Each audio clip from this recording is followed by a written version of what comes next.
Hello, art historians. Today we're going to be starting our unit on Africa. And before we get started, I want to talk to you a little bit about the art of Africa. The majority of the art of Africa is really a lot about wood and fibers and naturally occurring, easily accessible materials. It's a lot about works that are for a group of people and not necessarily for the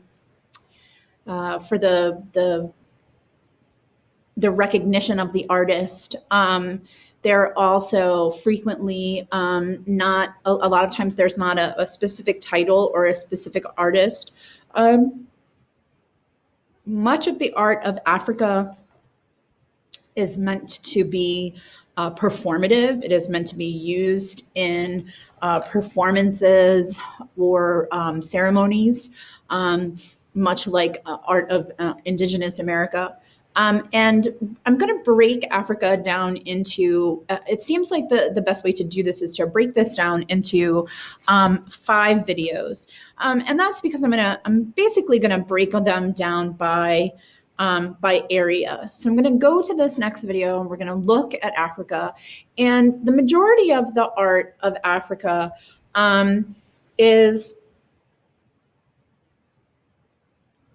the majority of the art of Africa for the College Board, let's be clear about that, is predominantly West African.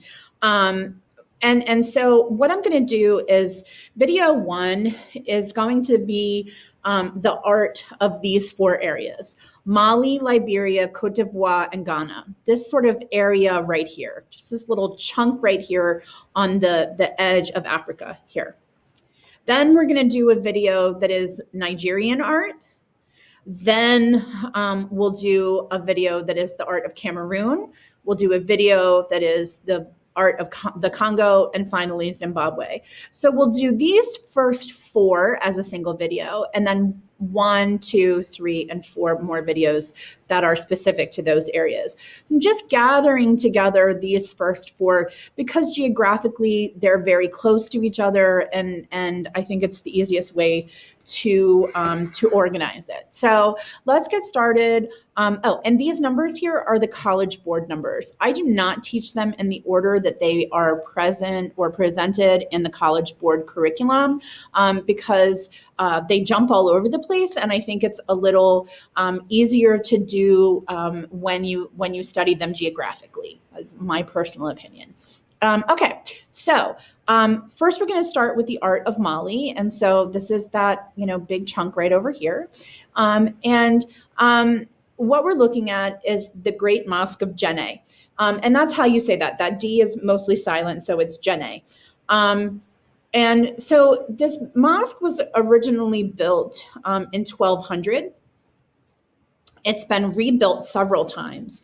And its current iteration, the one that you see now, was built in 1906. And when you first look at it, you can see the basic structural components of a mosque.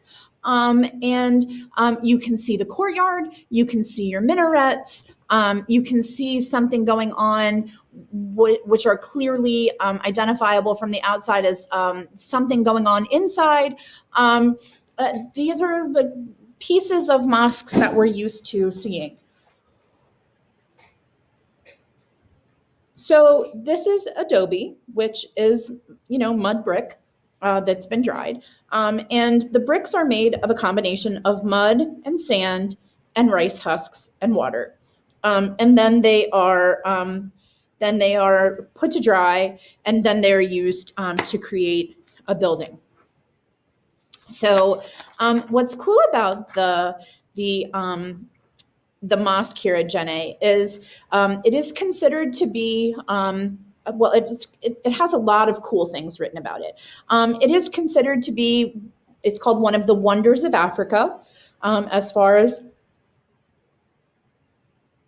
construction is concerned. It is considered to be one of the most unique religious buildings that exists in the entire world. And we're going to talk about what makes it unique in a minute.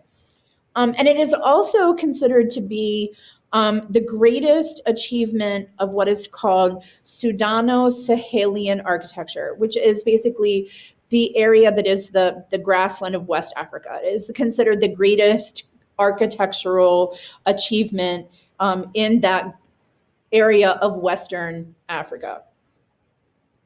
It is the largest mud brick structure in the world.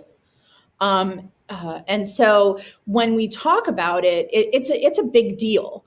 This building, it is this area in Mali is the center of Islam for West Africa, and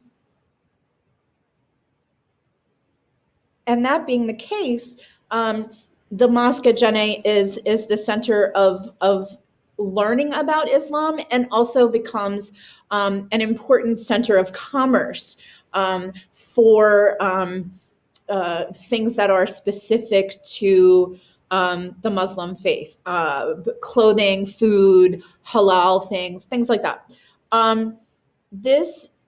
There has been a functioning mosque on this site since 1200. And we're going to talk a little bit about why this is the most recent rebuilding as of 1906. So here's what you need to know. This area of Western Africa has what is frequently referred to as the rainy season. And in the rainy season in Africa, all of these buildings that are made of adobe have to be it's called paltering. They have to be recovered. They have to be re-bricked. And so what do I mean by that? So let me scroll and show you. This is your first image. We're going to talk about your second image in a minute. We're going to skip that one for right now. So what you're looking at is underneath, you see that really rich red adobe, and on top you see the fresh new mud. So what happens, and you see all these really cool little things that are poking out of it. These wood beams are structural, decorative, and they form the scaffolding for the annual remudding, the rebricking, the replastering of the temple. So what you see here is the annual festival, where just a little bit before the rainy season, the whole village gathers together, and you see they build these ladders and scaffolds, and men go up on these wooden pieces, and they take fresh mud, that mud, sand, rice, water mixture, and they paint it on the outside of the mosque. And they make sure that they do this soon enough before the rainy season so that it has a chance to dry and bake. And what you end up with is a fresh coat of adobe that can withstand the rainy season. If you don't replaster or remud an adobe thing like this, what happens is during the rainy season, the rain gets to it and it literally melts. The rain gets into the adobe, it breaks down the adobe, and it keeps them from being baked mud brick into mud. And it literally just melts. So when the first one was built in 1200, they didn't do a strong enough job of replastering their annual festival. And so they had to build the second one. And so the second one was built, and it was based on the drawings of the first original one.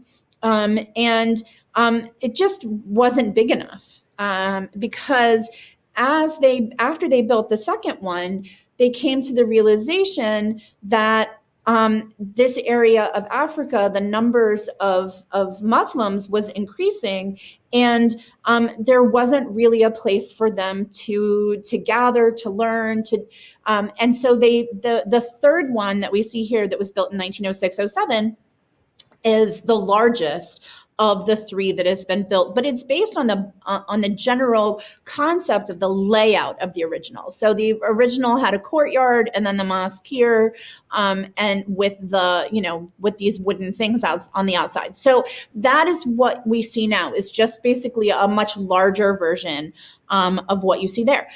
These dots here are they're holes in the roof that allow air and ventilation. As you know, hot air rises. So by putting these holes in the roof with then caps over top of them, it keeps the rain out, but it lets the air come out. And so with all of the windows and things like that, the air is drawn into the mosque, and then the hot air comes up out of the roof, and the cooler air settles at the bottom. So it is a really complex idea of airflow and ventilation.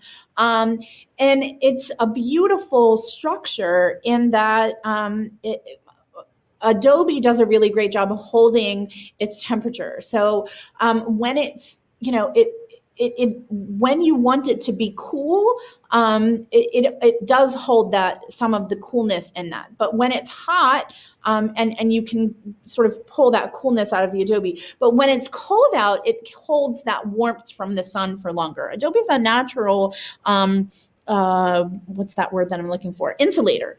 And so here you see your three minarets, typical of a mosque.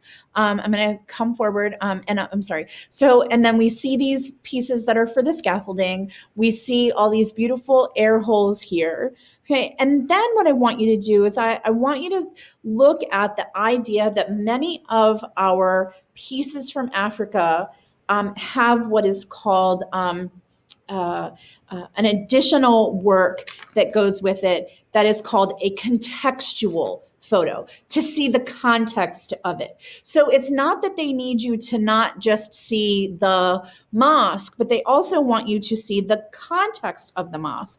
And so what you're looking at here, your second image, is the contextual image for the Great Mosque of Djenne. And this is the Monday market at the Great Mosque. So you see all of these markets are set up with these beautiful fabrics. There are fabrics that are sold here. There are head coverings that are sold here. There's halal food that is sold here, spices and things like that. This becomes a place every Monday, a community place for the sale of goods, and for a community event. And that's one of the things that is also an important idea when we're thinking about Africa, is that much of what has to do with Africa is very much focused on community. Because we have many groups of peoples that are separated from each other by distance. We do not use the word tribe. It is considered to be an offensive term when we're talking about Africa, and what we use is people. And I'll explain that to you a little bit more closely in a minute. So what I need you to understand is that many parts of Africa, groups of people, communities are gathered around a particular important thing that draws them there, whether it is like here the mosque or a water or something like that. They're drawn together, and they are held together by a sense of community, and that sense of community impacts their art and impacts their religion and impacts their interactions with each other. So moving on, I'm going to show you the next one. So we're going to move to Liberia. So we're just a little bit south of Mali here. And we're going to go to Liberia, and we're going to do this Bundu mask. And when I say people, this is what I mean. These are the Mende people, okay?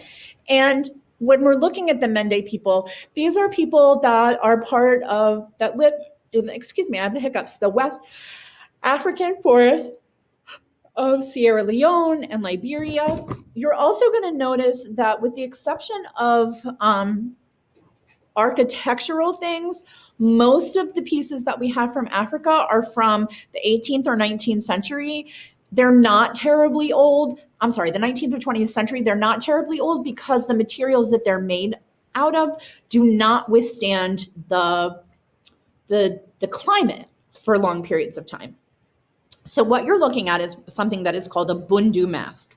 Okay, and this Bundu mask would have been worn by women that are members of what is called the Sande Society. So we have the Mende people, and they live in Sierra Leone and Liberia, and that's what I mean by people. These are we don't use the word tribe, we use people, the Mende people. And within the Mende people, there's this separate little special society or group of women that wear these masks. And so I'm just going to scroll forward and show you your second image. Your second image is your contextual image. These are women wearing various Bundu masks and the full costume that goes, and the full costume that goes with them. This is a Bundu mask without the raffia at the bottom. So here you see that raffia, that fiber that's here. Here's a Bundu mask with the fiber. Here's the Bundu mask with the fiber and the fiber dress. And then here's the Bundu mask where you can see at the bottom the fiber would have been attached, but is no longer there. These are the women of the Sande Society that would wear these Bundu masks. So let me talk to you about this. I've given you the opportunity to write this down, and I want you to see this fiber that's here, but I'm really going to focus on this image here. It's just so much easier to see the details of it, and it helps to see the women that are wearing it. Okay, so when you're looking at African art, you're looking at a lot of things that are made of wood and cloth and fiber, as you see here. Most African artifacts are small in size and portable because many African peoples have had to relocate due to climate. And so when that happens, that you don't want to have to take, huge, gigantic things with you. When they shift for the rainy season or climate, they don't take a lot of things with them. Most African items are made of wood. That is their standard material. Most are made of wood, and then added fibers and things like that. And most African art is worked directly onto the object without preliminary sketches. Now, this is usually geometric in form, and they are worn by women who have already been inducted into the Sande Society. So these are women that will be inducted into the Sande Society. And here are women who are already inducted into the Sande Society. And how do you know? It has to do with the white body paint, which I'm going to talk about in a second. So this raffia, the fiber that they wear, I'm going to do one more time. This fiber that they wear is meant to look like sowi, it's spelled S-O-W-E-I, and it's pronounced sowi. And the sowi is the water spirit. And the water spirit, sowi, is present at coming of age ceremonies. So this Sande Society is a society for women who help other women come of age or reach maturation in their society. Maturationally, a woman is only able to be part of the Sande Society when they are old enough to be married and have children. So you see very young women here. These women would not be inducted. They're too young. These women here are about to be inducted. And I'm going to talk to you about it, because what happens is when you are inducted into the Sande Society, you are removed from the people as a whole. You would leave your group of Mende people, and you would go off into isolation with other women for 3 months prior to your marriage. And so it would be several women at a time. And so during this 3-month time, the women are kept in seclusion. They are fed rich food. They do no work. And their job in those 3 months is to prepare for marriage and work and childbirth. So while they themselves do not do the cooking, or they themselves do not do the weaving, or they themselves do not do the whichever job it is for that belongs to them, they learn from the older women. And they are treated very well because they know that when they come out of this maturational moment, they will become the next group of women in the Sunday society that teaches the next girls the next year. And so what you're looking at is a mask that is meant to show sort of some ideas of this transformational moment, but also of the instruction of who they are and how they are supposed to behave. So the top is meant to look like a chrysalis, like a cocoon, to indicate the change from caterpillar into butterfly. Okay, it's that concept of metamorphosis from one thing into the other. And when these women of the Sunday Society dance, it is an instructive dance about the importance of women going through this process. And it's very interesting because why you see them all covered in this white chalk is because the white chalk it makes them look ugly. And they paint their faces with this white chalk to make themselves unattractive and to make themselves ugly. And then the women who are going to be inducted into the Sunday Society go off, and when they come back, they've cleaned that white off, and they and their mask will be beautiful, black, and shiny. Okay, it is this idea that what they are going from is this original thing, this caterpillar, this white version of themselves, this not finished version of themselves, into the beautiful, completed butterfly and beauty that is a fully functioning member of their society. It is very spiritual when this is danced, but once the dance is over, you can just put the mask to the side, and it's okay. It can just sit there when it's not being used in the annual dance. But I want you to look at the woman that is depicted there. Okay. Her eyes are very small and they are downcast. She doesn't get into other people's business. She keeps her eyes down. She minds her own business. Her ears are almost non-existent. Literally, that little bump right there and that little bump right there, those are her ears. It's because you don't listen to gossip. We don't eavesdrop. We don't listen to gossip. We don't get in other people's business. Okay. We have these rolls of fat around the neck. That's what those are, fat rolls, because she is healthy. She is well fed. She is well provided for. Her mouth is very small. She only says the things that are necessary. She doesn't spread gossip and she doesn't do things to cause trouble. Okay, that is what a woman is in this situation. And so with this mask, we see that she will transform into a fully functioning, mature woman of her society. Okay.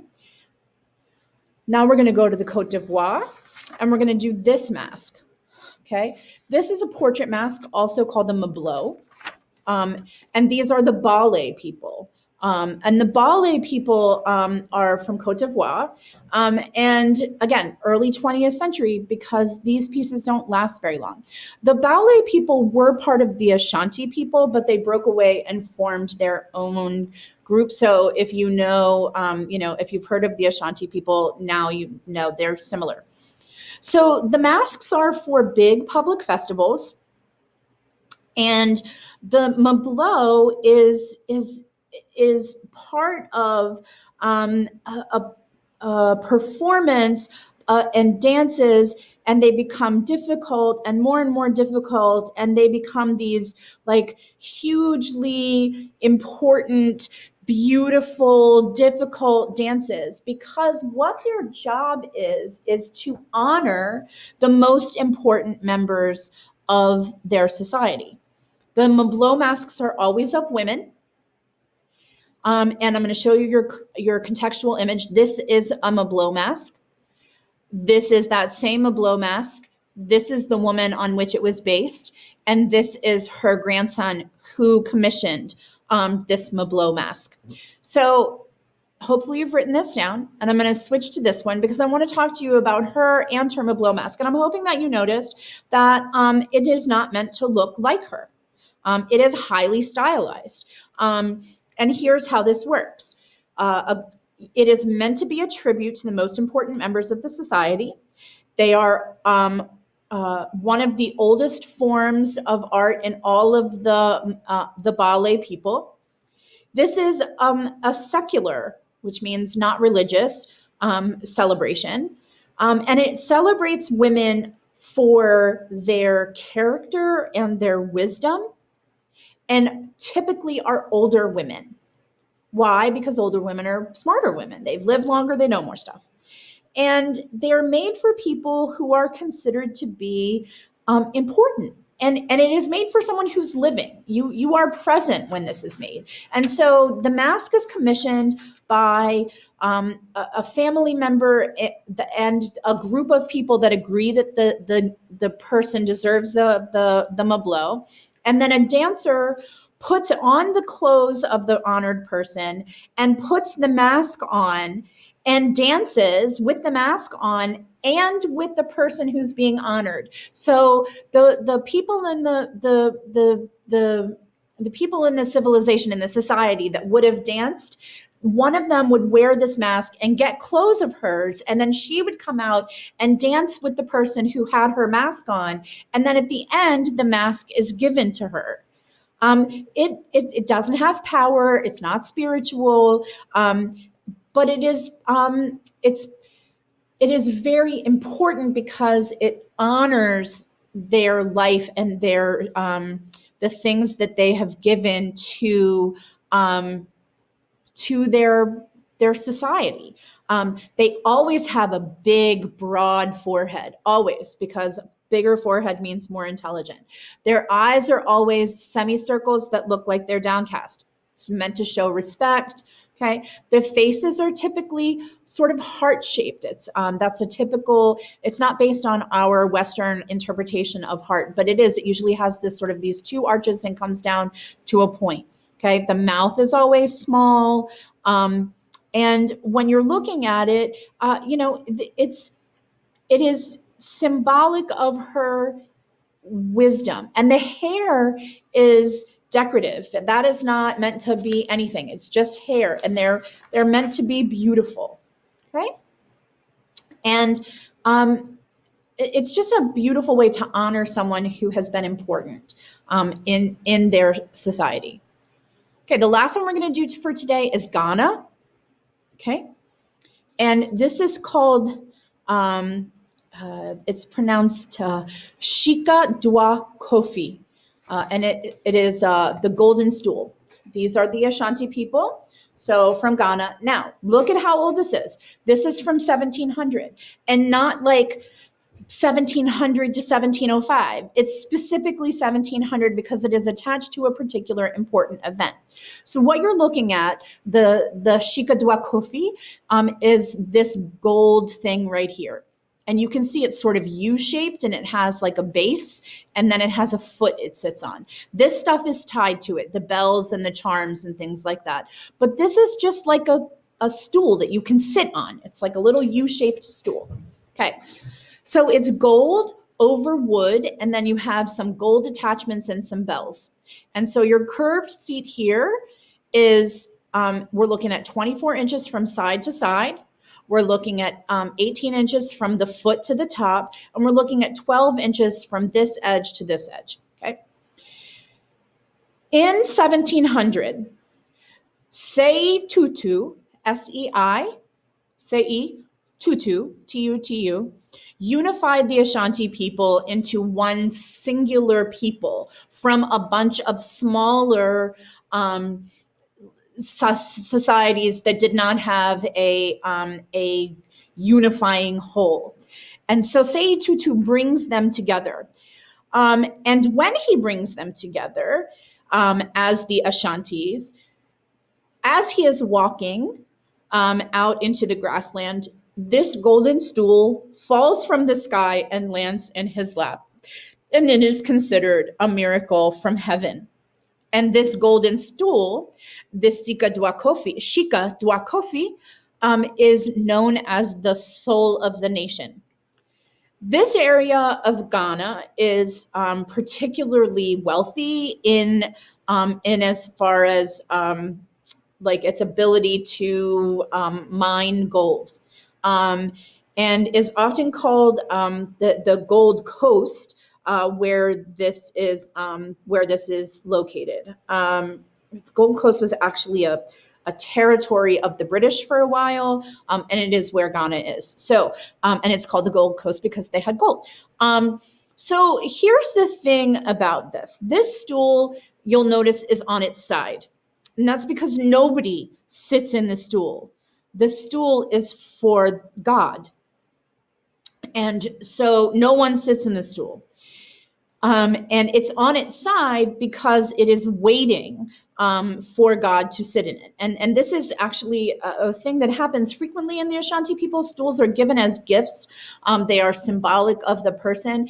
And if I were to give you a stool, like to sit on like this, when you left your house, you would tip it onto its side because that's yours and no one sits in it but you. And then when you come back, you sit it back up and then you sit in it. And it's a way of honoring the person when they're not there and honoring the stool as a gift.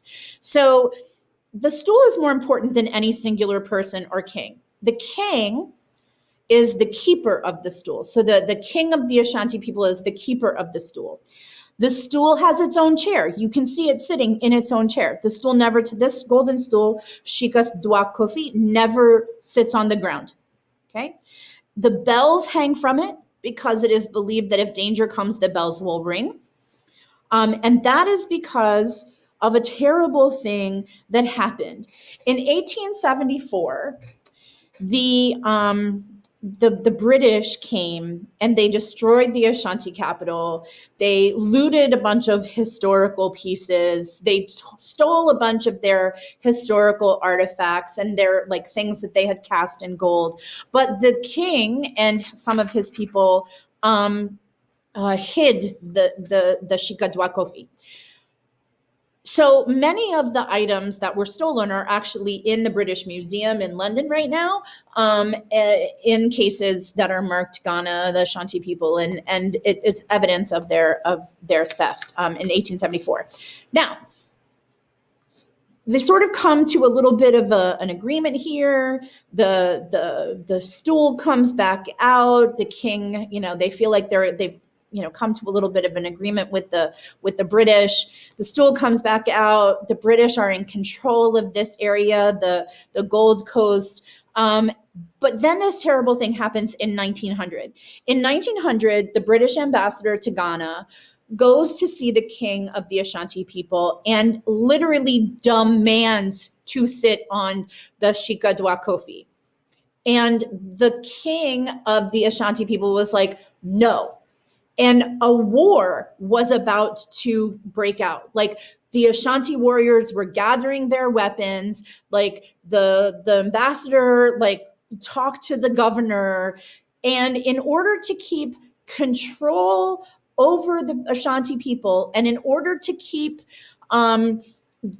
like for the British, in order to keep control of the Ashanti people and the gold, and for the Ashanti people, in order to protect the Shika Dwa Kofi, they came to an agreement that is going to seem like the most ridiculous thing you have ever heard. The agreement was that the British could completely control all of the gold around this area, the Gold Coast, Ghana, and all of the people were British subjects. And what did the Ashanti people get in exchange? They were promised that no British people would ever touch or try to harm the stool ever again.